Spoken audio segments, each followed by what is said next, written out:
नमो सद्गुरु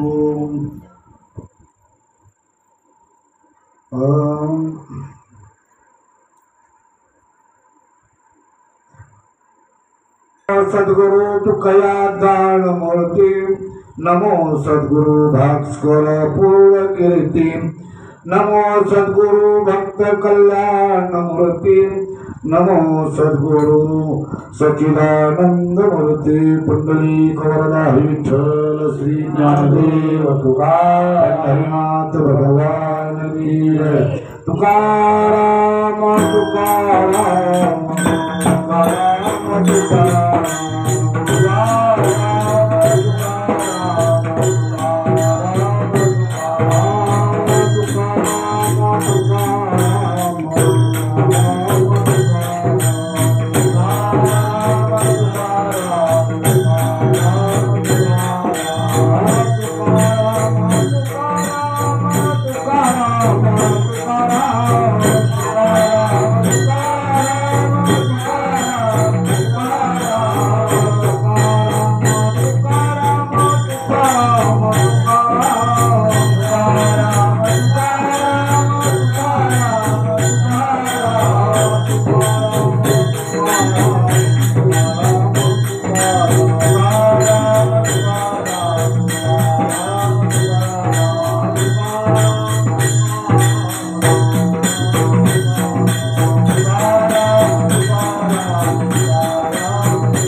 गुरुर्देव महेश्वरा गुरुर साक्षात् परब्रह्म तस्मै श्री गुरुवे नमः।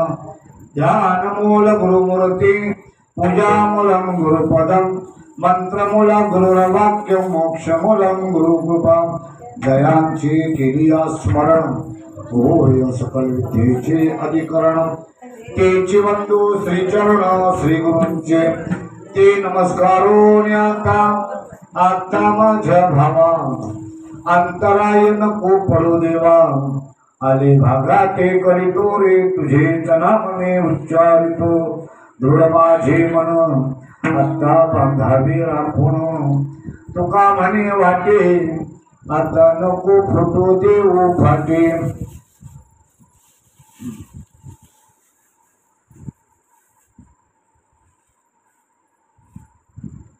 श्रीपादनाथं गुरुराजवर्यं मुमुक्षुज्ञानदानज्ञानज्ञदक्षं भूतिक्षत्रे निवासिनं तन्नमामि वेदविन्दान् वरिष्ठं सतो सच्चिदानन्दसमुक्त श्रीपाद भगवान की जय सच्चिदानंद संत रामदास भगवान की जय।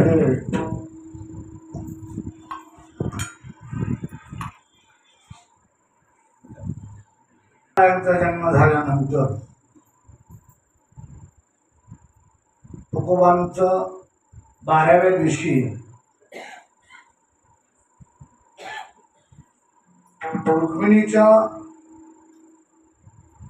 पायावर पांडुरंगाच्या पायावर तुकोबारायांना आईनं ठेवलं।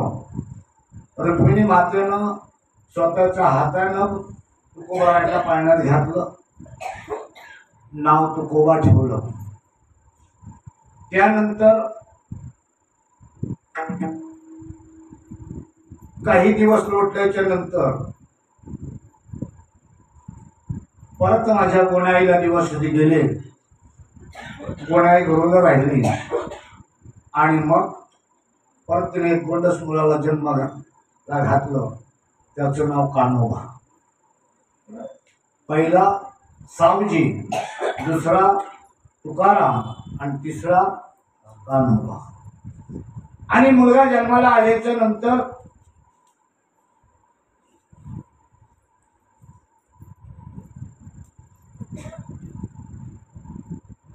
बोलोबांना त्या मुलांना पाहिल्याच्या नंतर वाटलं की बाबा तिन्ही देवांनी मला भेट दिली होती, ब्रह्मा विष्णू आणि महेश। तिन्ही देवांच्या आशीर्वादानं 3 मुलं जन्माला आली। पहिला सावजी, दुसरा तुकाराम आणि तिसरा कान्होबा। त्यांना बघितल्याच्या नंतर कळालं सावजी भगवान शंकरासारखं वैराग्य, तुकोबाराय सात्विक वृत्ती आणि कान्होबाराय त्या ठिकाणी असणारे सत्वरज आणि तम आपण ज्याला म्हणू, तिन्ही गुणाचे 3 बालक। असे करता करता मुलं मोठी झाली, परमार्थ वाढत गेला आणि परमार्थ करता करता करता करता घरी सगळं काय आलवेल होती। भगवंताच्या कृपेने सगळं व्यवस्थित मिळत होतं, काही कमी जास्त नव्हतं।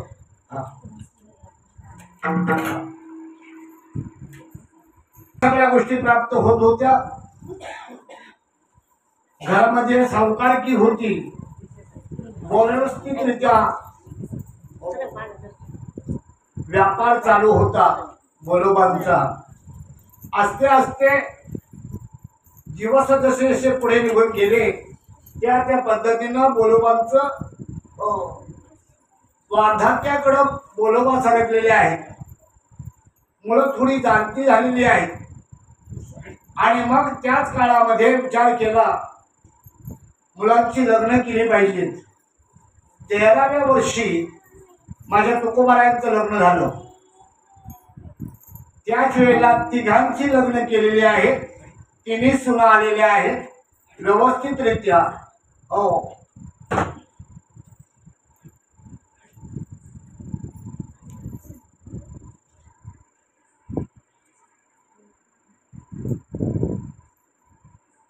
दोघी बहिणी तुकोबारायांच्या 2 पत्नी, एकाच वेळेला दोघी बहिणीच्या बरोबर लग्न झालं। त्याच्या बापाने सांगितलं या दोघींचा तुमच्याकडं तुकोबारायांच्याकडं राहू द्या, कारण सगळं आलबील होते, व्यवस्थित धंदा पाणी होता. आणि सावजीचं लग्न झालेलं, तिन्ही मुलांची लग्न झालेले, आनंदाने संसार चाललेला आहे, गोडायचा आणि बोलावांचा. आणि मधल्या काळामध्ये बोलोबाने सावजीला बोलवलं मोठ्या मुलाला आणि सांगितलं, बाळा आता हा धंदा पाणी तू बघ, मला आता काय होत नाही, आता घरातला कारभार तुझ्याकडे मी देतोय. असं बोलल्याच्या नंतर सावजीने हात वर केले. सावजी म्हणतो, बाबा हा तुम्हाला कुठल्याही प्रकारचा त्रास होऊ नये म्हणून मी लग्न सुद्धा करायला तुम्ही सांगितलं, मी केलं. पण मला हा संसार आणि व्यापार काय मला आवडायचा नाही, मी याच्यात पडत नाही, मी आपला याच्यापासून अलिप्त राहतो, मला हे जमणार नाही. त्यावेळेला बोलोबांच्या मनात विचार आला, जसा भगवान शंकर मशानात जाऊन एकांतात राहतो, हा त्याच्याच आशीर्वादाने प्राप्त झालेला मुलगा, त्याला सुद्धा त्याच पद्धतीचं वैराग्य आहे असं त्या ठिकाणी त्यांच्या मनात आलं. आणि मग त्यांनी तुकोबारायांना बोलवून घेतलं. तुकोबारायांना बोलवून घेतल्याच्या नंतर तुकोबांना सांगितलं, बाळा तुझा मोठा भाऊ कुठल्याही प्रकारचं संसारामध्ये त्याचं मन लागत नाहीये, तू संसाराकडे लक्ष दे.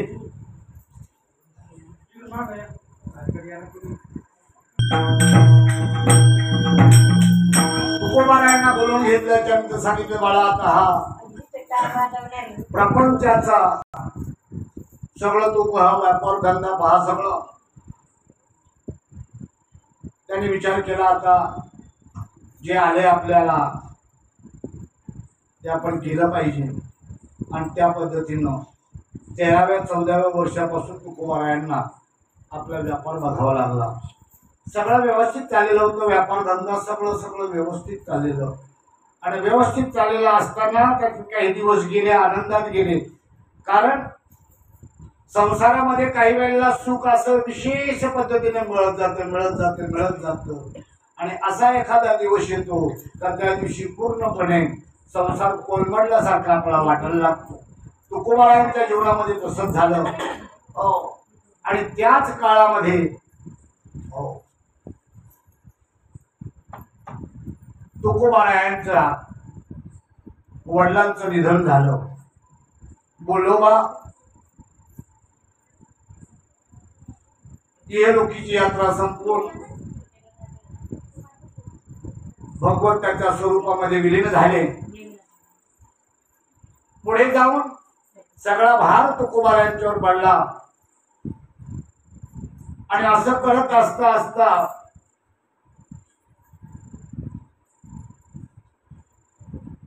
व्यापार थोडासा डब घ्यायला सुद्धा येत चालला. आणि त्याच काळामध्ये सावजीची बायको निर्वतली. मोठ्या भावाची घरवाली वारल्याच्या नंतर मोठ्या भावाला बरंच झालं.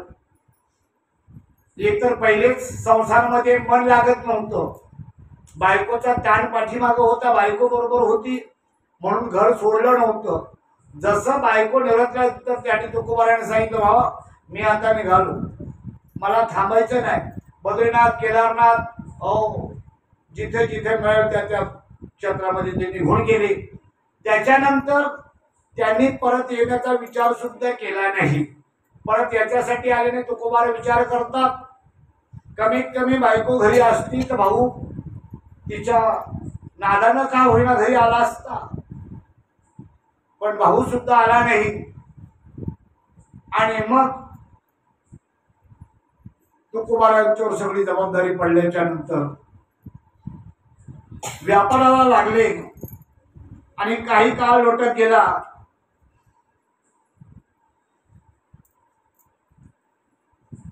आणि त्या काळामध्ये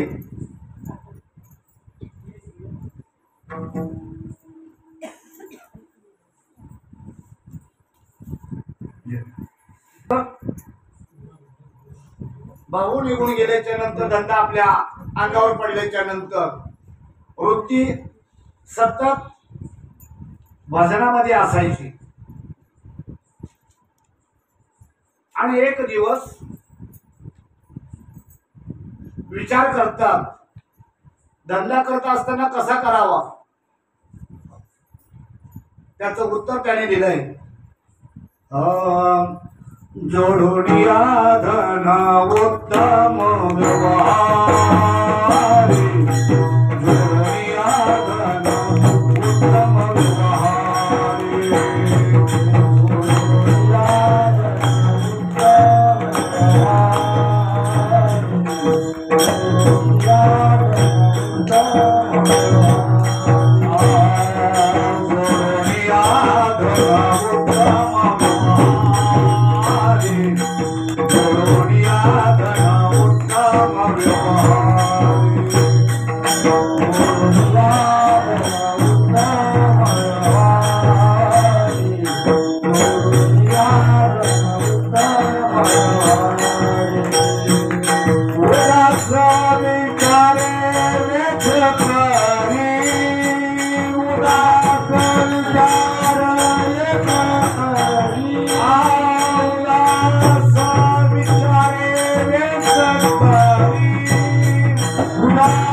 जोडून धन उत्तम व्यवहारी, धन जोडावं पण उत्तम व्यवहारातून. चांगला व्यापार करावा, उत्तम व्यवहार करावा, कधी कोणाला फसवू नये असा विचार त्या ठिकाणी केला. आणि ते धन जर उत्तम व्यवहारातून आलं तर ते वेच करताना, खर्च करताना त्या ठिकाणी उदासीनता निर्माण व्हावी. आणि मग असं ज्याचा व्यापार आहे त्याला उत्तम गती प्राप्त होते. आणि असाच विचार त्या महात्म्याच्या ठिकाणी निर्माण झालेला. आणि तुकोबारायांना जे काही व्यापार करायला घेत होता, कोण आलं का विचारायचं कसा दिला माल, ते सांगायचे तुम्हाला कसं पाहिजे, ते म्हणायचे आम्हाला असं पाहिजे, घ्या चालेल. आणि अशा पद्धतीनं सतृतीने व्यापार करता करता एक दिवस व्यापार संपून गेला. आणि संपून गेल्याच्या नंतर काय काय काय काय करून पाहिलं, पण कुठल्याही प्रकारचं व्यापारामध्ये यश येत गेले नाही. तेव्हा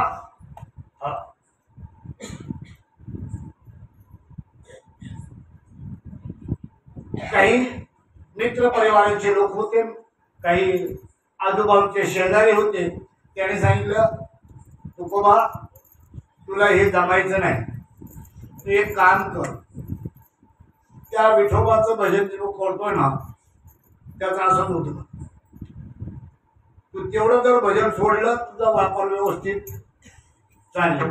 तुला जी दरिद्रताची निर्माण होत चालली का, तुझा तो व्यापार खंडित होत चाललाय, संपत चाललाय, त्याचं कारण तो विठोबाच्या जास्त नादी लागतो. आणि असं करत असताना तो लोकांचं ऐकून घ्यायचा. आणि ते म्हणायचं तू अहोरात्री काय जपत बसलास, संसारामध्ये तुझी फजिती होत चालली, म्हणून विठ्ठल चित्तामध्ये धरू नको. पण त्यांचं स्वतःही चाललेलं, बोलावा विठ्ठल पाहाव्या विठ्ठल, बोलावा विठ्ठल पाहावा विठ्ठल, बोलावा विठ्ठल पाहावा विठ्ठल, बोलावा विठ्ठल पाहावा विठ्ठल, करावा विठ्ठल जीवे भावे, करावा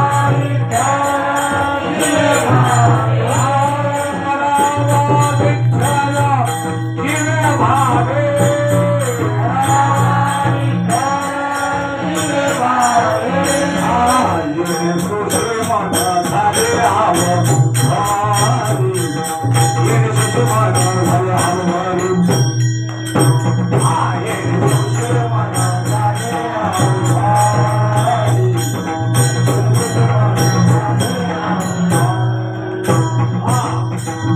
बोलावा विठ्ठल पहावा विठ्ठल करावा विठ्ठल जीवाला रात्रंदिवस फक्त हरीचं ध्यान दिनरजनी हाची धंदा गोविंदाचे पवारे त्याच्याशिवाय दुसरं काहीच नाही फक्त हेच करत राहायचं थोडं थोडं सरकत घ्या फक्त कोणी आला का थोडं सरकायचं असं करता करता व्यापार बुडालेला आहे घरामध्ये खायला अन्न नाही बायको टाकून बोलायला लागलेली आहे त्यांचा काय दोष होता घरामध्ये काहीतरी आलं पाहिजे काहीतरी मुलाबाळांना मिळालं पाहिजे हा विचार त्या ठिकाणी आणि आजूबाजूचे व्यापारी त्रास द्यायला लागलेले आहेत पण यांचं चित्त भगवंताच्या ठिकाणी रंगलेलं आहे आणि मग घरामध्ये 4 जनावरं होती ती 4 जनावरांपैकी 3 जनावरं मरून गेली एकच बैल राहिला कोणीतरी सांगितलं चला व्यापाराला जाऊया त्या बैलावर 3 गोण्या टाकल्या मिरच्याच्या आणि 3 मिरच्याच्या गोण्या टाकून आणि व्यापार करायला कोकणात आले कोकणामध्ये गेले दुसरे व्यापारी बरोबर होते याला पण घरातून सांगितलं जा काहीतरी बघा त्यांच्या बरोबर गेलात तर काहीतरी शिकाल काहीतरी हाताला लागेल गेले आता एका गावामध्ये उतरले गोण्या खाली उतरलेल्या मिरच्याच्या लाल मिरची हो आणि गोण्या उतरलेल्या खाली बाया आल्या बघायला गाव कशा दिला सांगितलं तुम्हाला जसं वाटलं तसं भाव लावा हो हात घालायचा माप तर घेतलं पण तरुण धाण्याच्या अजून 2-4 टाका ना त्याच्यात आपण नाही का पुढे गेलो का मिरच्या टाका 2-3 टाका हा थोडा कढीपत्ता टाका आंब टाका पैसे देतो 5 रुपये असले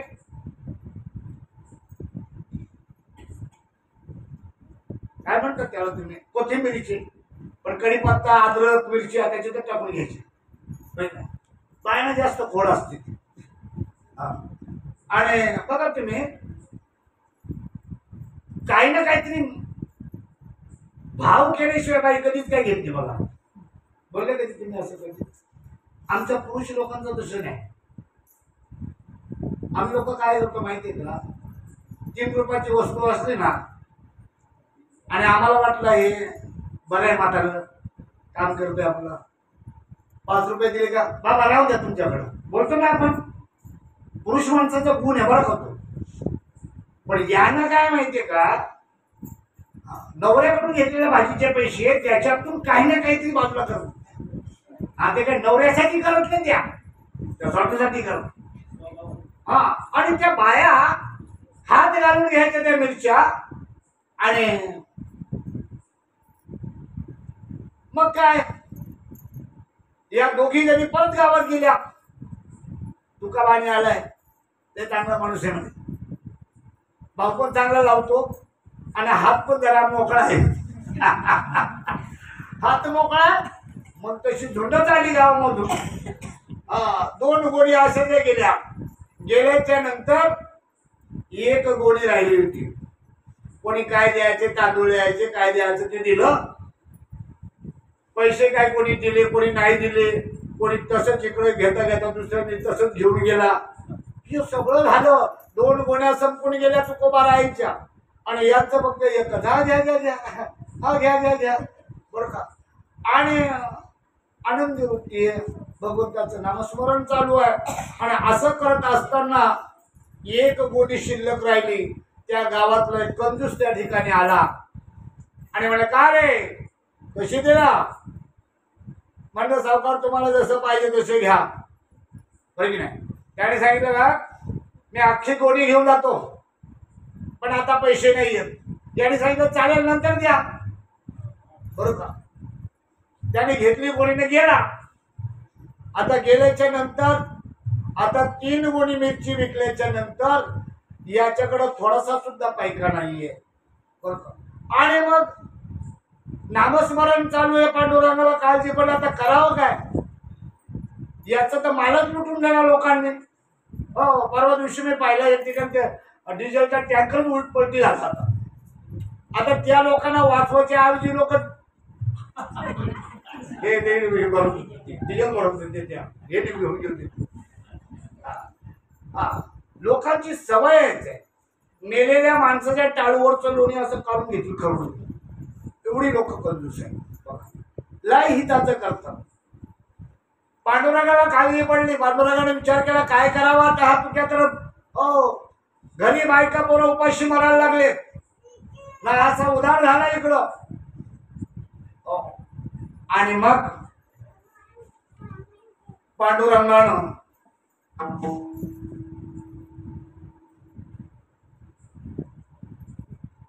गड्याचं रूप घेतलं आणि प्रत्येकाच्या घरी गेले. ज्यांनी ज्यांनी मिरच्या नेल्या होत्या त्यांच्या. हो, मिरचीचे पैसे द्या. तेव्हा मिरचीचे पैसे दिले ना त्याला. म्हणजे ते दिले ना त्याच्या नाही मागत तुम्ही, जे दिले त्याच्या व्यतिरिक्त जेवढ्या मिरच्या आणल्यात ना तुम्ही त्याचे पैसे पाहिजे. आम्ही कुठं आणल्या म्हणे मोजून बघा मिरच्या. याला माहिती नाही किती आहेत त्या, देवाला माहित नाही का.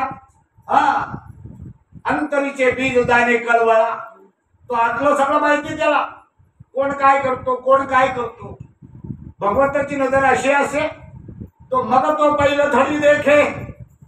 हो, समुद्राच्या पलीकडं काय चाललं हे देवाला माहिती आहे. स्वर्गीचा आलो चुवाई के, स्वर्गामध्ये काय चाललंय नाच गाणं ते पण त्याला माहिती आहे. मनोगत ओळखे मुठी याचे, मुंगी मुंगी मुंगीच्या मनातलं सुद्धा त्याला माहिती आहे. तुमच्या मिरच्या किती आणल्या त्या कळलं नाही. हा, मोजून पैसे द्या. हा, तुम्ही कोण आहे. मगाशी नव्हते म्हणे.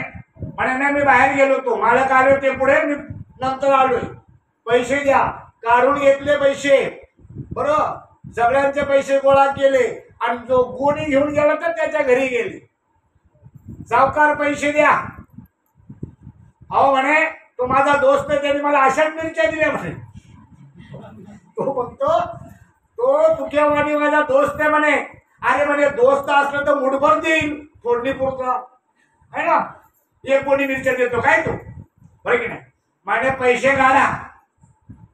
तर म्हणे नाही तू चल त्याच्याकडे, मी त्याच्याकडे जायचं नाही म्हणे.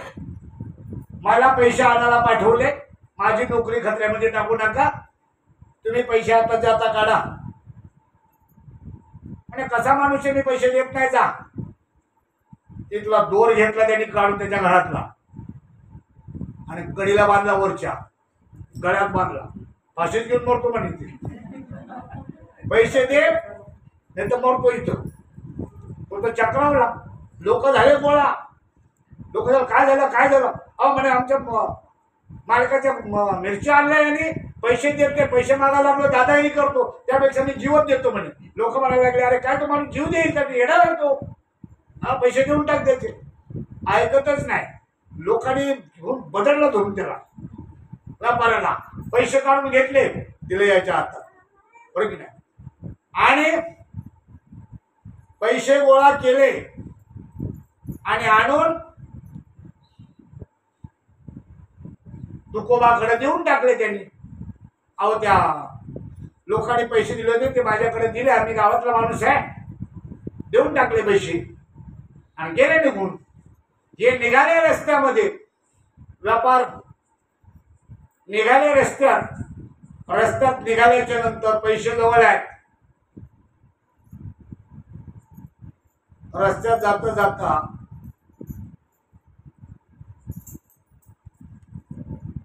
एक बामण भेटला.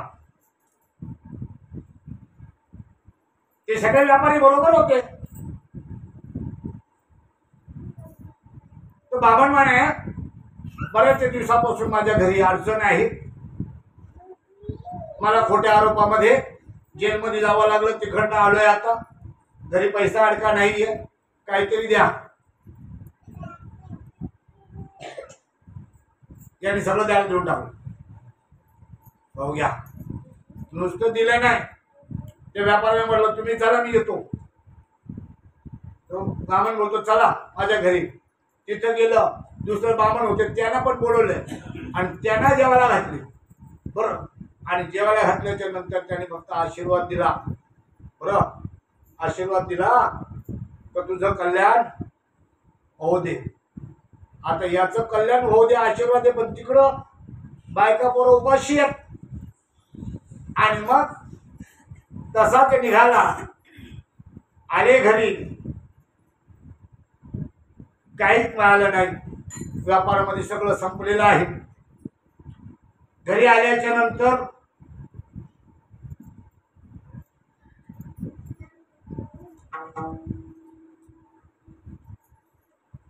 भांडवल होतं ते संपलेलं आहे, व्यापाराला पैसे नाही.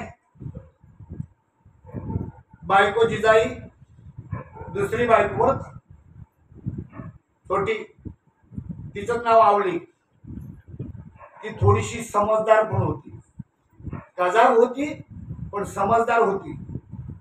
ती सावकाराकडे गेली आणि सांगितलं, सावकार माझ्या नवऱ्याचा सगळा व्यापार डुबला, तुम्हाला माहिती आहे, कोणीच आम्हाला उभं करीत नाही दारामध्ये, काहीतरी करा. आणि मी माझ्या पतीवर माझी थोडीशी पत असेल तुमच्याकडं तर मला थोडेसे पैसे द्या. 100 रुपये तिथं चांदीचे असायचे त्या वेळेला. 100 रुपये उसने आणले, 100 रुपये उसने आणले आणि तुकोबारायला सांगितलं हे घ्या आणि काहीतरी करा आता.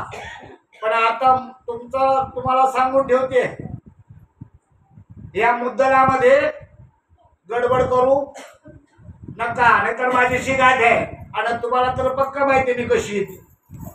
हा ठीक आहे म्हणे. निघाले, गेले, व्यापार केला, चांगला व्यापार झाला, व्यवस्थित झाला, पैसे घेऊन निघाले. आणि पैसे घेऊन निघालेले असताना रस्त्यात एक जण भेटला, त्याच्याकडे तांब्याचा कडा होता. त्याने त्याला सोन्याचा कलर लावला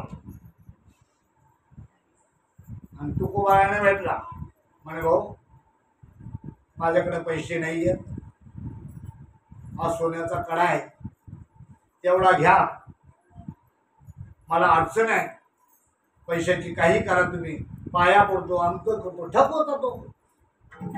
आता याला वाटलं याचं काम होतंय ना, आपल्याला त्याच्याबद्दल सोन्याचा कडा मिळतो, त्याला बरं होईल. आला, दे घे बाबा पैसे, तुला जवळचे पैसे होते देऊन टाकले आणि तो कडा घेतला. कडा घेतला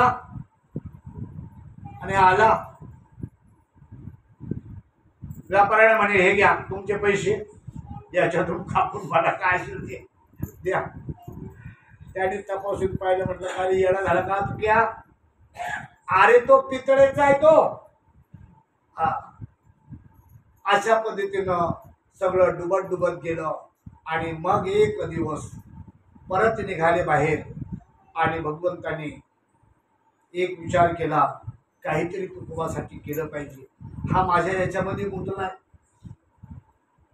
घरची मंडळी शिव्या देत होती, त्या विठ्याचं नाव घेऊ नका, त्या विठ्याच्या नादी लागू नका. त्यांनी सगळ्यांचं वाटोळं केलं. हो, हरिश्चंद्र राजाला डुबवलं त्यांनी आणि डुबवलं. हा, हरिश्चंद्र ताराराणी वाहे डोबा घरी पाणी, त्यांना वाटेला लावलं, भेटीला लावलं. तुमचं आमचं तसंच करून ठेवलं. जो लागला तुझ्या भक्तीशी त्याचे केले वाटोळे. आणि मग भगवंताने विचार केला आणि एक दिवस सगळं जमा केले पैसे थोडे आणि त्या सावकाराच्या घरी गेले, तुकोबांचंच रूप घेतलं आणि सावकाराच्या घरी गेले आणि सांगितलं, सावकार, माझ्या बायकोनी जे कर्ज घेतलं होतं ते कर्ज हे घ्या, त्याच्यावरच्या नोंदी खोडून टाका आणि ते कागद नेऊन बायकोला द्या. ते म्हणे, अरे तू पैसे देतो, तुझी नेऊन दे तुझ्या बायकोला. म्हणे, नाही नाही, मी बाबा घाबरतो त्याच्या पुढे जायला. आता लय दिवस झाले तुमचं कर्ज, त्याच्यामुळे ती चिडलेली असते, त्याच्यामुळे मी काय जात नाही. आणि असं तुकोबायांचं जीवन चाललेलं आहे. तुकाराम तुकाराम तुकाराम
असा पुढे चाललेला विचार आणि संसाराची वाथा चाललेली. घरामध्ये काही नाही. थोडस मिठाचा विचार केला, थोडस मीठ घेतलं आणि विकायला गेला बाजारात. विकायला गेला, थोडस काहीतरी मिळालं, तांदूळ वगैरे ते आणले आणि कसाही करून थोडस बनवलं, मुला बाळांना दिलं. त्याच्यात काही झालं नाही. आणि मग सगळ्या इष्टमित्रांनी, सगळ्या सदस्यांनी हाडाड करायला सुरुवात केली. हाडाड कळते तुम्हाला? तुमच्याकडचा शब्द आहे ना? दुष्कर बोलायला लागले, नको तसे बोलायला लागले, बरं की नाही? आणि मग सगळे कंटाळून गेले होते. त्या तुकोबारांना बोलून पण कंटाळले आणि बोलता बोलता एक दिवस बोलले की, बाबा बघ ना, आता इथं बरेच लोक तुझ्या घरातले असेच त्या देवाच्या नादी लागून मेले म्हणे, आणि तुझं पण आता तसंच होईल. त्यावेळेला त्याने सांगितलं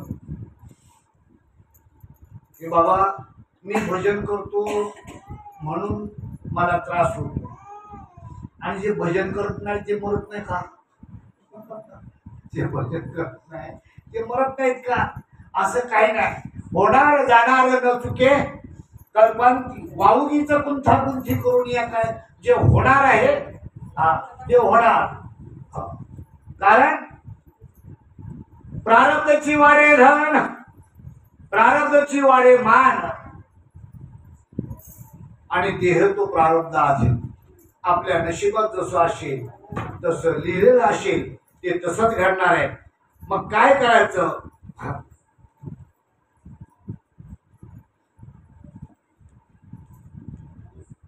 असं करता करता तुकोबारायची बायको मोठी अन्न करता म्हणून गेली.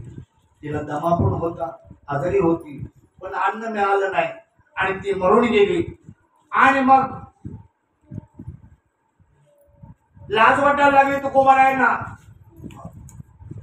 तर कसला संसार आहे आपला, फुकट गेला संसार.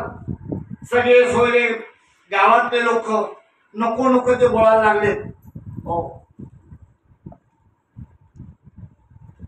काय करावं कळत नाही. आणि मग विचार केला की आता आपल्या हातात काही राहिलं नाही.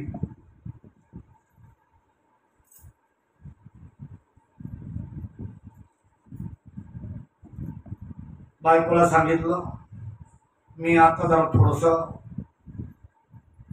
बाहेर चाललोय. आणि एकांतामध्ये भामराव डोंगरावर निघून गेले आणि त्या ठिकाणी एकांतात बसून राहिले. एकांतात काहीच कोणाशी काही घेणं नाही, देणं नाही, संसार काय काही बघितलं नाही. रामकृष्ण हरी जय जय, रामकृष्ण हरी, रामकृष्ण हरी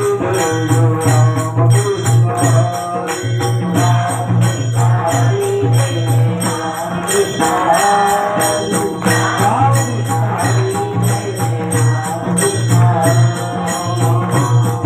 हरी जय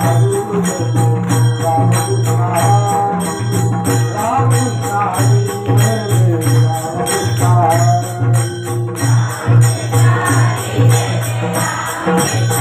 हरी, रामकृष्ण हरी जय जय,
रामकृष्ण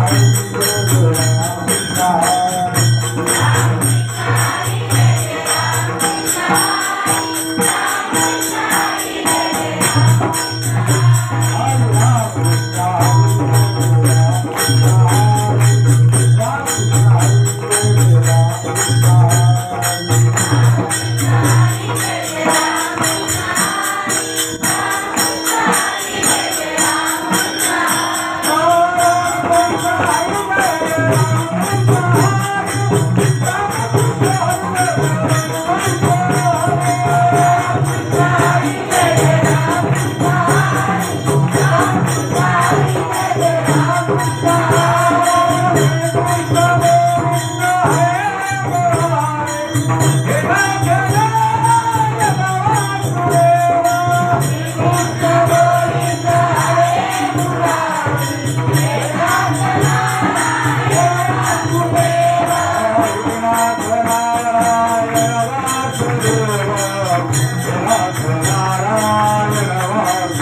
मामरा डोंगरावर गेलेले तुकोबर आहे. त्या ठिकाणी भजन चालू आहे. रामकृष्ण हरी रामकृष्ण हरी रामकृष्ण हरी राम. असं भजन चालू असताना हो भजन चालू असताना असं घडलं, तुकोबाराय तन्मय होऊन गेले. डोळ्यातून अश्रूच्या धारा वाहत आहेत. सर्वांग रोमांच झालेले आहेत. अंग थरथर कापायला लागले आहेत. कुठल्या प्रकारची शुद्धी राहिलेली नाही. आणि अशी अवस्था निर्माण झाल्याच्या नंतर त्या ठिकाणी आकाशवाणी झालेली आहे, तुकोबाराया डोळे उघडा. सर्पाचं रूप घेऊन नागाचं रूप घेऊन पंढरीनाथ तुम्हाला भेटायला डोंगरावर आलेले आहेत. या ठिकाणी तुमच्या आजूबाजूला फिरतात. मोठा साप मोठा नाग बनून तुकोबारायांच्या सोबत फिरतात. पांडुरंग आकाशवाणी झालेली तुकोबारायांना तुकोबारांना सांगितलं डोळे उघडा, बघ पांडुरंग तुमच्या भेटीला आले. बरं की नाही? तुकोबाराय तसेच म्हणतात, मी डोळे उघडणारच नाही. बरं की नाही? माझं असं काय चुकलंय? मी देवाचं भजन करतोय आणि देवाचं भजन करत असताना देवाने जर दर्शन द्यायचं ठरलंय तर त्याच्या त्या रूपामध्ये द्यावं ना मला. सापाचं रूप घेऊन यायची काय गरज आहे? मी उघडणार नाही डोळे. आणि मग त्या ठिकाणी पांडुरंगाने विचार केला, तुकोबा आहेत ना, मी जसा आहे तसा हवाय. आता दृष्टी पुढे ऐसाची तू आहे, जो मी तुझं पाहे पांडुरंगा. लाचावले मन लागली शे गोडी, ते जीवे ना सोडी आईशे झाले.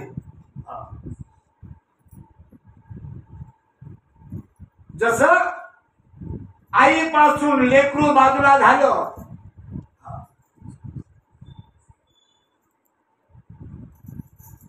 पाण्यापासून मासा बाजूला झाला, जीवना वेगळी मासोळी तैसा तुका तळमळी. सुखलिया माय सुखलिया माय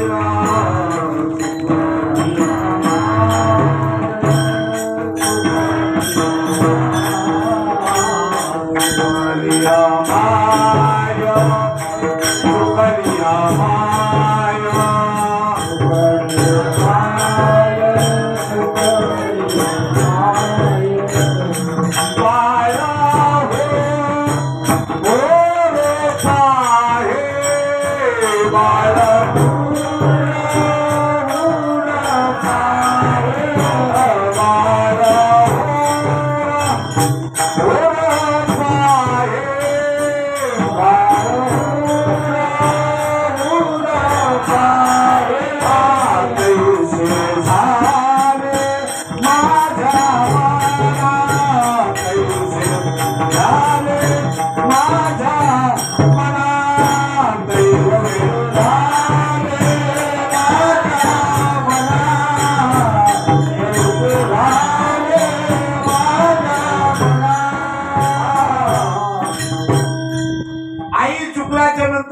हुरू पाहत तसं मला झालेलं आहे.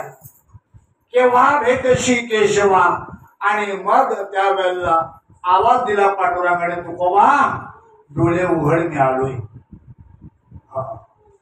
आणि डोळे उघडून पाहिलं, राजस सुकुमार मदनाचा पुतळा रवी शशी कळा लोपलिया. देवाचं रूप पाहता येत नाही बरं का या डोळ्याने, चर्म चक्षुनी पाहता येत नाही देवाचं रूप. देव पाहायचा आहे ना, तर संतांचं म्हणणं आहे देव पाहायचा आहे. देव पहा हो, देव पहा हो, पण उंच ठाई उभे राहा हो. देव पाहायचा ना, तर उंच जागेवर उभा राहावं लागेल. उंच जागेवर म्हणजे डोंगरावर जाऊन नाही, वरती झाडावर चढून नाही, हो लाईटच्या टावरवर चढून नाही. आपल्या ज्ञानाची उंची वाढवावी लागेल, मनाची उंची वाढवावी लागेल, भक्तीची उंची वाढवावी लागेल, तेव्हा देव पाहता येईल. पण सांगितलंय देवाला पाहायचं ना, तर देवाला डोळे भरून पाहावं. बरं काय, देवाला डोळे भरून पाहावं. डोळे भरून पाहात विठ्ठलाशी. आमचे गुरुवर्य सांगायचे, ज्ञानेश्वरी वाचत असताना ज्याच्या डोळ्यात पाणी येत नाही तो ज्ञानेश्वरी वाचत नाही, ते कसलं तरी पुस्तक वाचतो. बर का, हरिपाठ वाचत असताना डोळ्यात पाणी आलं पाहिजे. तसं पांडुरंगाला पाहिल्याच्या नंतर डोळ्यात पाणी आलं पाहिजे. पाणी डोळ्यामध्ये आणून ज्या वेळेला पांडुरंगाला पाहिलं जातं त्यावेळेला समजा तर पांडुरंग पाहिला. कोरड्या डोळ्याने पांडुरंग पाहून जमत नाही बरं. तुकोबारायांची वाचा संगतीत झाली होती. डोळ्यातून अश्रूच्या धारा वाहत होत्या. आणि बघितलं पांडुरंगाला. पांडुरंग कांती दिव्य तेज झळकती. रत्न खिळ पाखती शोभा. सहस्रदीपे दीप कैशी प्रकाशली प्रभा.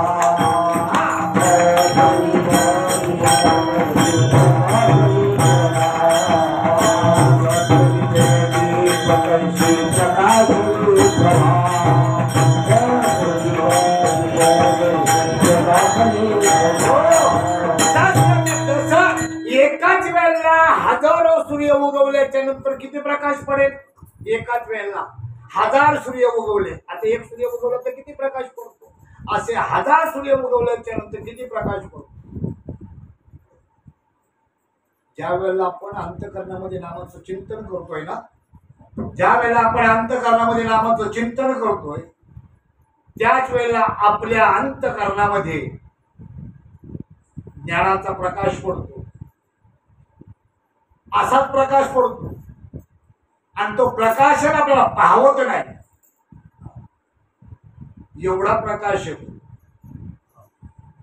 आणि त्या प्रकाशाचंच नाव आहे देव. देव म्हणजे दिव, दिव म्हणजे दिवा आणि दिवा म्हणजे प्रकाश. आम्हाला अजून सुद्धा देवाच्या विषयी मोठी भ्रामक कल्पना आहे की आम्ही चिंतनाला बसलो ना तर वेगळा असा देव येईल सोंगासारखा आणि आमच्या समोर उभा राहील. असा काय देव नसतो. देव म्हणजे ते चैतन्य आहे. ते चैतन्य तुमच्या अंतःकरणामध्ये निर्माण होतं आणि ते चैतन्य तुमच्या अंतःकरणामध्ये एवढं भरून जातं का ज्या पांडुरंगाची मूर्ती तुम्ही पाहिलेली आहे त्या पांडुरंगाच्या रूपाने तो तुमच्या समोर उभा राहतो. अशीची स्थिती आहे. आणि ती पाहिली आणि दोघे जण एक दुसऱ्याला मिठी घातली. पांडुरंगाला मिठी बाहेर नाही मारायची, आतमध्ये मिठी घातली जाते. चित्त चैतन्य होता भेटी. चित्ताची आहे चैतन्याची. पांडुरंग चैतन्य रूप आहे आणि जीव त्याचं चैतन्य जीव जो आहे त्याचं चित्त जे आहे त्या चित्तामध्ये त्या चैतन्याची भेट होते आणि चित्त आणि चैतन्याची भेट झाली का लिंग देहाची सुटे गाठी. मग या देहाची गाठ सुटून जाते. आणि मग असं वाटतं मी कुठे काय कळतच नाही. त्यालाच म्हणतात देव भक्त दोघे एकरूप झाले.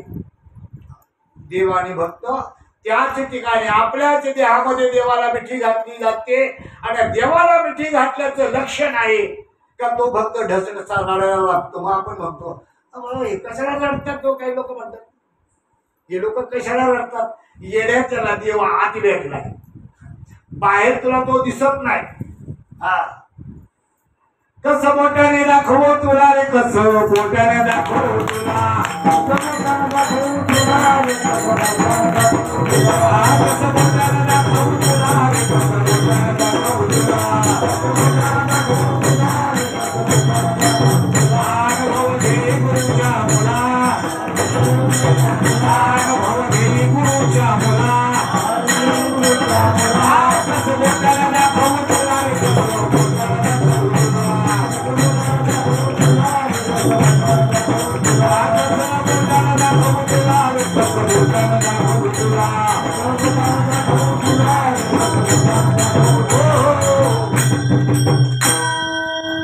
तुला कसं बोटाने दाखवू बाबा?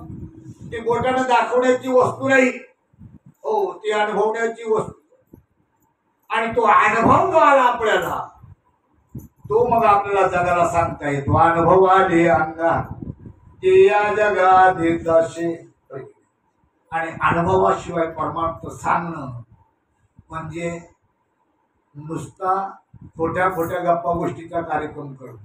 जसा आई असते ना ते पोरग रडायचं थांबत नाही, बरं नाही, पोरग रडायचं थांबत नाही. पण ती काय करते आई त्या पोराला सांगते गप्पा बाईस बाहेर बागुल बोल आहे, तुला बागुल बोलत देऊन टाकली असे बोलते ना. आणि त्या बागुलवतीने पाहिलंय का तिची आई बोलायची तिला, ती झोपत नव्हती तेव्हा, मग ती आता तिच्या पोराला बोलावं लागली. असाच चालत आलेला कारभार आहे. बागुलबा कोणी पाहिला नाही, तसं नाही. ते खोटं नाही, ते स्वतः अनुभवलं पाहिजे, ते स्वतः पाहिलं पाहिजे. प्रचितीशी येईल ते खरे आणि त्याची घ्यावी आपल्याला. प्रचितीला जे आलं ना ते एक ठिकाणी सांगितलं,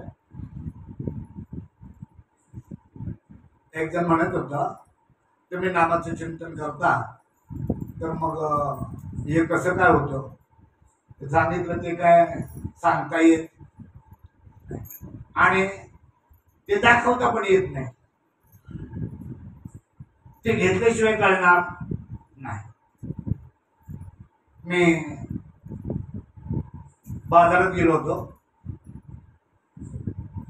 त्या बाजारामध्ये एक ट्रक लाडूचा आला होता. लाडूचा है ना, तुम्ही ऐकलंय, एखादी दुसरी कोणी असेल तिने नसेल ऐकलं, मग तिच्यासाठी सांगतो. असा लाडूचा एक ट्रक आला होता, अख्खे ट्रक भर लाडू होते आणि तो लाडू म्हणायचा रुपयाला 2 लाडू, रुपयाला 2 लाडू, लेगा वो भी पछताएगा और नहीं लेगा वो भी पछताएगा. म्हटलं रुपयाला 2 लाडू आहेत, आम्ही दोघंच जण घरात, चला 2 लाडू घेऊ, जाऊ दे रुपये गेल्यात. रुपयाचे 2 लाडू घेतले, घरी आलो. दुपारची वेळ झाली ती जेवणाची, म्हणते जेवायला वाढू का, म्हटलं वाढ. म्हणजे आज काय गोड धोड काहीच नाही. म्हटलं मी आणले 2 लाडू आहेत, घे, तुला एक मला एक. बाईकनी पुढी सोडली आणि बघितलं तर लाकडाचा भुसा असतो ना, हा, तर लाकडाच्या भुशाचे लाडू होते. आता ती म्हणजे काय, तुम्हाला का अक्कल नाही का, म्हटलं अक्कल आहे म्हणून आणली, अक्कल नसती तर आणलेच नसते, अक्कल नसती तर आणले नसते. अक्कल नसते ना त्याने म्हणत बसलो असतो कशात ते लाडू कशाच असतील, काय करायचं ते, रुपयाला 2 कसे काय मिळतात, नुसतं डोकं चालवत राहिलो असतो, दिमाग खराब झाला असतं. म्हटलं मला अक्कल होते म्हणून घेतले मी, बरं की नाही. मेंदू वाया घालवला नाही. घरी आलो, ते लाडू तू पाहिले म्हणून कळले. 1 रुपया गेला पण अनुभव आला. खरं आणि खोटं कळालं ना, पण 1 रुपयात कळालं. जेवण पाहा मग कळेल भुशाचं आहे का काय नाही. त्याने सांगितलंय अनुभव पाहिजे. गोडी कळाया तेव्हा गुळ खाया. गोडी करून घ्यायची असेल ना तर गुळ दिला पाहिजे खायला. तो का चाखोनी या सांगे मजा अनुभव आहे आणखी, बरोबर. कारण गोडीशिवाय गुळ नाही. ऊस गोडीशिवाय आहे का, आणि ऊस कसा असतो माहितीये का, गोडी शेवडून वाढत नाही तो कधी. गोडी वेगळा ऊस वाढे, हे तो न घडे कल्पांती. जो जो वाढे तो तो गोड. जसा ऊस वाढेल ना तसा गोडवा वाढत जातो. पण त्याच्यासाठी काय लागतं माहिती का, मला सांगतो. अमृत आहे ना, अमृत, त्या अमृताचं जर झाड असेल तर त्याला फळं सुद्धा अमृताची येतात. आपण काय म्हणतो, बाप तसा बेटा आणि कुंभार तसा लोटा, बरोबर. अमृताची फळे अमृताची अमृताची फळे अमृताची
अमृताच्या वेळेला अमृताची फळं येतात.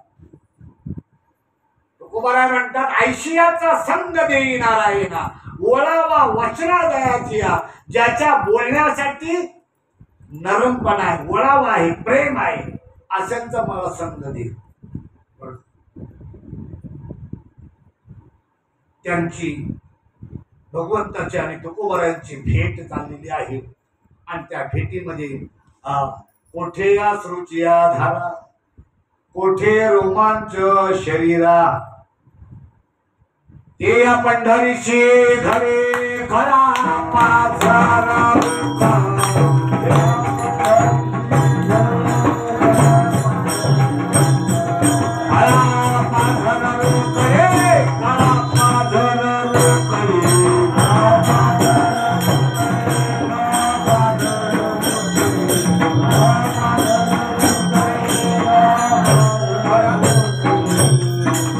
भगवंताच्या नामस्मरणाची ताकद सांगतात की या पंढरीशी घडी खळा पाझर रोकडे. खळ म्हणजे दुर्जन, दुर्जन म्हणजे पापी अभक्त जरी असला पण नामाचं चिंतन केलं तर ते सांगतात त्याच्या डोळ्यातून अश्रुधारा वाहतील, कधी त्याच्या अंगावर रोमांच उभे राहतील. खळा पाझर रोकडे, रोकड आहे, उधारीचं नाही सांगितलं. आणि ते घडत असताना त्यांना शोधत शोधत माझा कान्होबा त्या ठिकाणी आलेला आहे. भावाला शोधायला निघाला कान्होबा, आणि कान्होबा त्या ठिकाणी आला. आणि आल्याच्या नंतर भांगला डोंगरावर बघतोय, ब्रह्मा आनंदे लागली टाळी, कोण या देहाते सांभाळी. एकदा ब्रह्मानंदाची टाळी लागून गेली का देहाला काय सांभाळता येत नाही. एवढं सोपं आहे. जो त्या मार्गामध्ये जातो, जो त्या भावाला प्राप्त होतो त्याला ते कळतं, इतरांना कळत नाही. बरं, जयाची ब्रह्म तळे हाता, तोची जाणे सद्गुरूची पूज्यता. ज्याला ते ब्रह्मतत्व हाताला लागतं त्याला सद्गुरू कळतो, बाकीच्यांना कळत नाही. बरं का, गुरु सद्गुरू हा बोलण्याचा विषय नाही, तो आपला आत्मा आहे, तो आपला भाव आहे. आणि भावाविन भावेविन देव न कळे निसंदेह. तसा कळत नाही सद्गुरू. कान्होबारायांनी पाहिलं तुकोबाराय भाव विभोर झालेले आहेत. आणि भाव विभोर झालेले असताना त्या कान्होबारायला सुद्धा तुका म्हणे मज न घडता शिवा, पण पूर्व पुण्य ठेवा ओढवला. जसं कधी सेवा नाही घडली पण पूर्व पुण्य जर असेल तर नामाची प्राप्ती होते, ईश्वराचं दर्शन घडतं. कधी कधी असं आपल्याला वाटतं चांगले चांगले कीर्तनकार, प्रवचनकार, मठाधिपती हिमालयामध्ये तपश्चर्या करून बसलेल्या लोक पण त्यांना नाम का भेटत नाही? न भेटण्याचं कारण अनंत जन्माची पुण्याई नाही. एका जन्माच्या पुण्याईनं नाम भेटत नाही. नाम भेटणं म्हणजे देवाची भेटी होत. काय ज्ञानोबाराय सांगतात, नाम परब्रह्म वेदार्थ, नाम हेच ईश्वर आहे आणि ते त्यालाच मिळतं. बऱ्याच जन्मामध्ये ईश्वराची सेवा ज्यांच्याकडून घडलेली असेल, ज्ञानोबारायांच्या म्हणण्यानुसार मागे बहुता जन्मी आम्ही हेच करीत आलो, मागे बऱ्याच जन्मामध्ये आम्ही हे करत आलो म्हणून आम्हाला ते मिळालं. तुकोबाराय म्हणतात, मला आता देव सहज भेटलेला नाही, बहुत सुकृताची ओळी म्हणून विठ्ठली आवड.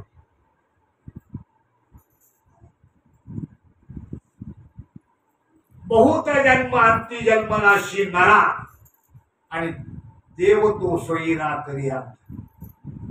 कान्होबारायांनी पाहिलं दादा देवाशी एकरूप झालेला आहे आणि दादा देवाशी एकरूप झालेला असं पाहिल्याच्या नंतर याचा भाव जागृत झाला आणि त्या ठिकाणी कान्होबारायांना सुद्धा देवाचं दर्शन झालं आणि पाहिल्याच्या नंतर रूप पाहता दुजने,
तुकाराम तुकाराम तुकाराम तुकाराम तुकाराम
वेगळा जरा जोरात बोलतो ना सारखं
विठ्ठल माझा विठ्ठलाचा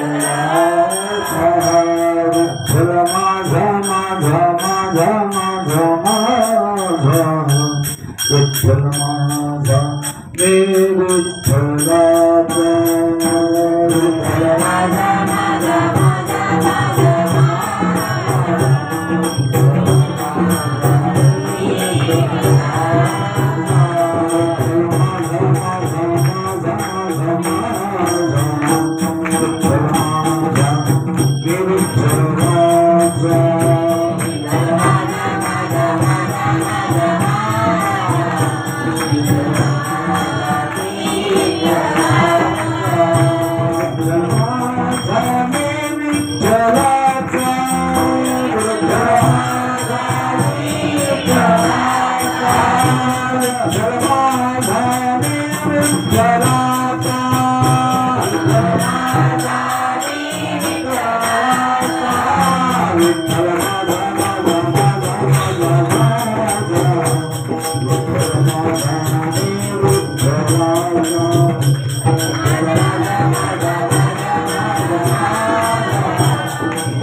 भामराव डोंगरावर गेलेले असताना त्या ठिकाणी कान्होबा आला आणि कान्होबा तुकोबारायांना घेऊन घराकडे निघालेला. दोघे बंधू घराकडे आले. इंद्रायणीच्या तीरावर त्या ठिकाणी थांबले. त्या ठिकाणी पारायण सोडलं, जेवण केलं. कान्होबा आत गावात गेला, घरी गेला आणि आपल्या घरातून वाडवडिलांनी ठेवलेले बही खाते सगळं घेऊन आला. आणि घेऊन आल्याच्या नंतर सांगितलं, दादा हे बही खाते घे, याच्यामध्ये कोणाचं देणं आहे, कोणाचं घेणं आहे, कोणाकडून येणं आहे ते सगळं पाहूया. आपल्या घरामध्ये तर खायला अन्न नाहीये, पण काही लोकांनी उधार घेतलेली आहे, ते सगळं बघूया कोणाकोणाचं काय निघतं. तुकोबाराय म्हटले, आपण सगळे उडवून टाकू इंद्रायणी, हे काही ठेवायचं नाही. त्याने सांगितलं, दादा तुझी तर अशी उदास वृत्ती आहे, पण माझा अजून संसार पडलाय, मला तुझ्या कबुतानं पडायचं नाहीये. मग काय केलं, तुकोबारायाने त्याचे अर्धे काढले, बाबा हे तुझे घे, माझे बुडून टाक. बरं, दिला बुडवून. कान्होबा ते घेऊन गावात गेला. यांचं फक्त एकच, विठ्ठल माझा मी विठ्ठला, विठ्ठल माझा मी विठ्ठला, एवढंच चालू आहे. भजन चालू आहे रात्रंदिवस, बाकी काहीच. रात्रंदिवस भजन करी उगा से क्षण भरी, क्षणभर सुद्धा उगा राहायचं नाही. एकच लागला टकळा पंढरीचा, एवढंच फक्त. आणि मग गावातल्या एका माणसाने पाहिलं, म्हणे तुकोबाराय काय करतासा, काही पोराबाळांना घरी खायला अन्न नाहीये आणि तुम्ही असे उदार, काही काम नाही, धंदा नाही, काहीच नाही, असं उदास राहता, इकडे इकडे फिरत राहता. हो, त्यामुळे काय नाही चाललंय. म्हणजे देवाचं भजन करत नाही ते पण काही उपवासी आहे. मी भजन करतो म्हणून उपवासी असा काय त्याचा अर्थ नाही. त्यामुळे एक काम करा ना, देवाचं भजन पण होईल आणि काम पण होईल, पोराबाळांना काही मिळेल पण. म्हणजे काय करायचं, महिनाभर म्हणजे माझं ज्वारीचं शेत राखा, फक्त पाखरं हाकलायची, पाखरांची राखण करा. काय म्हटलं तो, पाखरांची राखण करा, शेताची राखण करा. मी तुम्हाला 6 पायली धान्य देईन, ज्वारी किती, 6 पायले महिन्याची. चालेल म्हणे. याने बघितलं कामाचं काम, कामामध्ये काम काही म्हणा, राम राम जाईल भवश्राम सुख होईल दुःखाचे, बरं की नाही, असा विचार करा. म्हणजे चला चांगली गोष्ट आहे, हो आमके आम गुडले ओके दाम, हो. आणि मग बसले आणि पाखरे येते, बरं का, पाखरे यायची.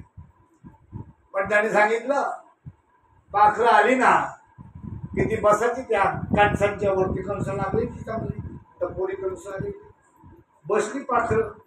आता पाखरं बसल्याच्या नंतर तुकोबाराने पाहिलं, बिचारे खायला आले, भूक लागलेली यांना. देवाची चूक पण आहे का ती, हो ना. त्यांना हाकलायचं म्हणजे देवाला हाकलायचं, काहीच नाही केलं. खाऊ दिली, संध्याकाळ झाली, सांगितलं आता तुम्हाला झोप आल्याशिवाय घरी जाऊन झोपा, सकाळी लवकर या म्हणे, आंघोळ बिघोळ करून या, बरं का. बरं का, परत सकाळ झाली, परत यायची. महिनाभर कणसामध्ये दाण्या ठेवला नाही त्याने, पण यांचं चालूच आहे, विठ्ठल माझा मी विठ्ठल. पूर्ण महिना गेला. पूर्ण महिना गेल्याच्या नंतर त्या ठिकाणी सांगितलं, सर्वभूती पाहे एक वासुदेव, कुसोनिया ठावा हंतेचा. भगवंताकडे मागणं मागितलं होतं तुकोबारायनं, माझी अशी नजर बनव का मी ज्यात पाहीन तिथं मला तू दिसशील. ज्ञानोबा सांगतात, हे समजते ही वासुदेव, ऐसा प्रतीती रसाचा ओतला भाव. मग भक्ता माझे राव आणि ज्ञानी सुद्धा तोच. हे सगळं वासुदेव स्वरूप आहे, दिसते ते पांडुरंग परमात्मा आहे, भगवंत आहे, ईश्वर आहे, देव आहे, असं ज्याच्या नजरेला भासत तो भक्तांच्या मध्ये राजा आहे. आणि ज्ञानी सुद्धा तोच आहे. बाकी सगळे अज्ञानी कितीही मोठे असू द्या. मागणं मागितलं तुकोबारायाने, माझी नजर अशी बनव, मला जो माणूस दिसेल तो भगवंत स्वरूप वाटला पाहिजे. निंदा करणारा असला तरी मला तो तसाच वाटायला पाहिजे, जो स्तुती करणारा असला तो सुद्धा तसाच वाटायला पाहिजे. कोणाच्याही बद्दल माझ्या मनामध्ये द्वेष भावना निर्माण करू नको, कोणाच्या विषयी अंतःकरणामध्ये काहीच वाईटपणा माझ्या अंतःकरणात येऊ देऊ नको. आणि अशा पद्धतीचा मागणं मागितलेला महात्मा आणि त्या माळ्यावर बसलेल्या शेतकऱ्याच्या एकाने सुंदर कविता केलेली आहे. भक्तासाठी तो जग जेठी बसोनी माळ्यावर, बसोनी माळ्यावर पाखरे उडवी सारंग धर, असं केलंय. पण इथं चरित्र सांगतो तुकोबारायांचं का त्या पाखरांना थोडा सुद्धा धक्का लावू दिला नाही. आणि पाखरं यायची, आनंदात खायची, परत जायची, आनंदात खायची, परत जायची. आनंद तुकोबारायांना. आणि भजन अखंड चालू आहे. त्याने दाणे खावे, याने भजन करावं, एवढाच उद्योग दोघांचा, बरं की नाही. 1 महिना झाला. 1 महिन्याच्या नंतर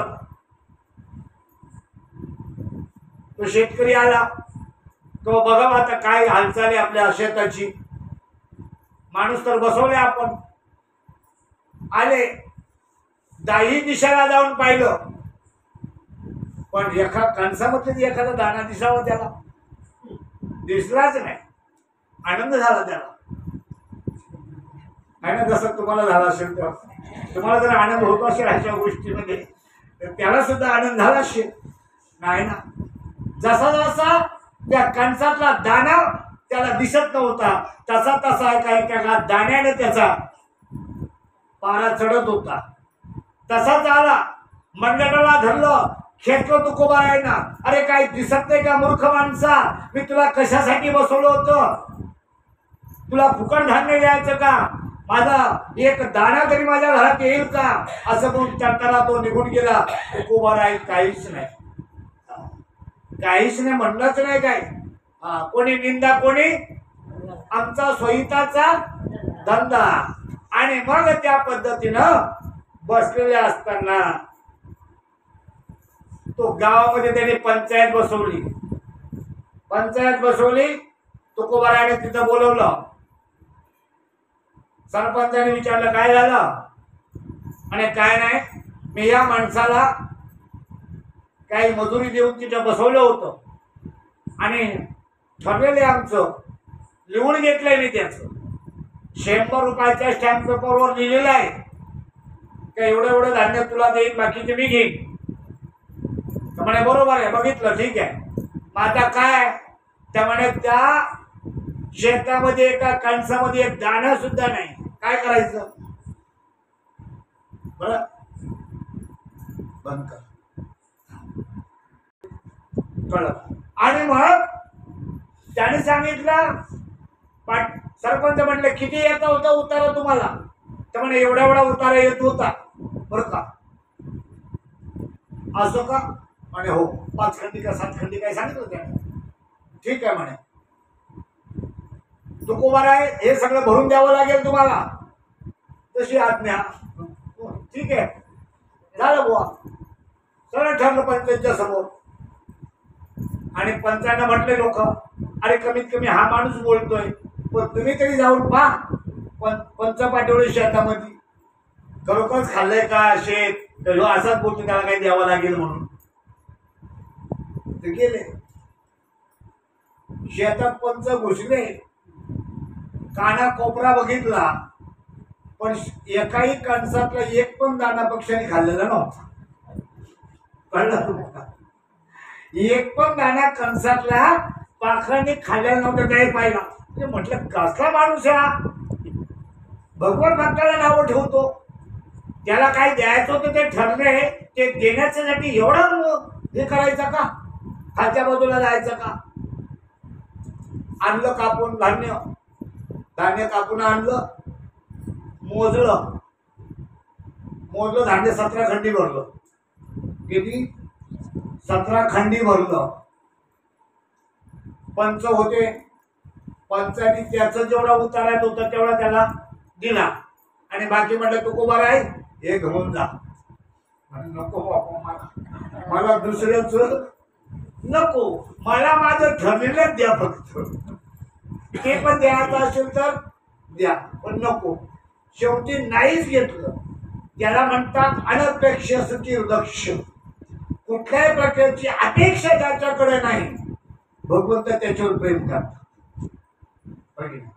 भगवंतच नाही करत, तुम्ही पण त्याच्यावर प्रेम करता जो तुमच्याकडे काय मागत नाही. बरे ना? काही न मागे कोणाशी, साधू म्हणावे तयाशी. कारण तुकोबारायांचं म्हणणं आहे, मागायचं आम्हाला लाज वाटते, काही मागणे हे आम्हा अनुचित. वडिलांची रीत जाणवतो. वडील म्हणजे कोण? त्यांचे बाप नाही, संत. संतांनी कधी काय कोणाकडे मागितलं? अनापेक्षा, अपेक्षाच नाही. तुमचा एखादा गरीब सोयरा असेल, तुम्ही श्रीमंत असाल, पण त्या सोयऱ्याने कधी तुम्हाला गळ घातली नाही, तुम्हाला अडचण आहे थोडं काहीतरी मदत करा, असं कधी गळ घातलेलं नाही. तो सोयऱ्या तुम्हाला आवडतो. गरीब आहे बरं का, स्वाभिमानी आहे असं म्हणता ना तुम्ही. कारण माणूस त्याच्यावर प्रेम करतो जो निस्वार्थी, जो आपल्याकडे कोणी काय मागत नाही त्याच्यावर आपण प्रेम करतो. भगवंत तसंच करतो. जो कोणाकडेच काय मागत नाही, त्याची अपेक्षा नाही. काय सांगितलंय? जयाची सद्भावा, अपेक्षा नाही निघावा. ज्याच्या ठिकाणी कुठल्याही प्रकारची अपेक्षा नाही, काहीच अपेक्षा नाही, काही मिळावं ही त्याची अपेक्षाच नाही. आणि असे तुकोबार आहे, जीवनामध्ये निरपेक्ष राहिले. त्यालाच म्हणतात तुकोबाराय म्हणजे वैराग्य. जाळोनी संसार वैसरू अंगणी. आपण काय म्हणतो, घराचा पापड केला हो, घर जाळून अंगणात बसला का, जे होतं ते सुद्धा लुटून टाकलं. असं वैराग्य ज्याच्या जीवनामध्ये आहे त्याचं नाव आहे तुकोबार आहे. आणि ते तुकोबार आहे तुमच्या आमच्या जीवनामध्ये संत म्हणून आपल्याला लाभले. आपण परमभाग्याची, आम्ही दैवाची दास पंढरी राहायचे. भगवंताचं भजन कुठल्याही प्रकारची अपेक्षा न ठेवता करणं. तुम्हाला मी सांगे, देवाचं भजन करताना देवासाठी देवाचं भजन करायचं, देवाच्या प्रेमासाठी देवाचं भजन करायचे. सांगितलंय आपण भजन करावं, आपण नाम घ्यावं आणि त्यानं प्रेम द्यावं. देव प्रेम देतो. तुम्ही नामाचं चिंतन करता ना, काही लोक बोलतात बाबा मी किती चिंतन करते पण माझी अवस्थाच होते, असं वाटतं ना. आणि जिची अवस्था होते ना, तिला सांगतो, जिची अवस्था होते ना तिने एवढाच विचार करायचा का माझी सेवा भगवंताच्या घरात रुजू झाली. प्रेम देवाचे देणे, देव प्रेम देतो, पण कधी देतो ते कळून घ्यायचं. असे ते सांगतात, ज्या वेळेला आमची अवस्था होते त्यावेळेला समजायचं देवाने आम्हाला प्रेम दिले. देह भाव जाय जेणे आमचा देहभाव समोर त्या बाजूला निघून जातो. असं हे तुकोबार आहे. उद्याच्या अध्यायामध्ये आपल्याला थोडीशी काही कहाणी तुकोबाराच्या जीवनातल्या आपल्याला ऐकायला मिळेल. चला आरतीला घ्या. ज्ञानदेव तुकाराम, ज्ञानदेव तुकाराम, ज्ञानदेव तुकाराम, ज्ञानदेव तुकाराम, ज्ञानदेव तुकाराम, ज्ञानदेव तुकाराम, ज्ञानदेव तुकाराम, ज्ञानदेव तुकाराम, श्रीपाद बाबा तुकाराम, राम बाबा तुकाराम, बाबा तुकाराम, राम तुकाराम, श्रीपाद बाबा तुकाराम, राम बाबा तुकाराम, बाबा तुकाराम, बाबा तुकाराम, ज्ञानदेव तुकाराम,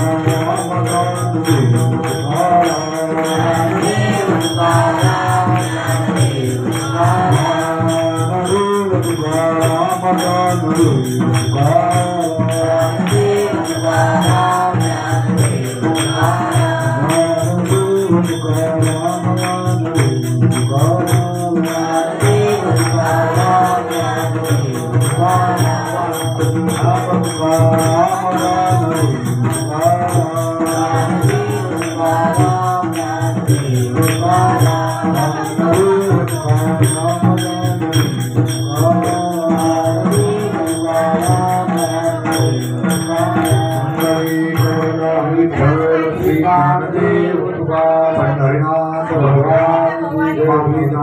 भगवान